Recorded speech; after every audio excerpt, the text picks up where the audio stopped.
साथीहरू पहिला केपी बाउको यो रिसेन्ट भनाइ हेरौँ, त्यसपछि प्रतिक्रिया गरौँ। एउटा मुहिम चलाइदिएको छ। एउटा मोबाइल भन्ने भाँडो, त्यही मोबाइल भन्ने भाँडोबाट हुँडालो मचाएको छ देशमा। जन्मिँदा यिनीहरूको जन्मसँगै देशमा कस्तो कस्तो उपद्रव हो। यिनीहरूको जन्मसँगै कत्रो उपद्रव हो देशमा।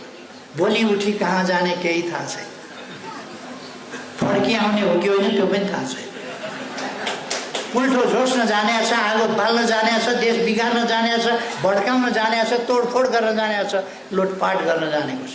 एउटा मोबाइल भन्ने भाँडोले राङ्को मचाएको छ त।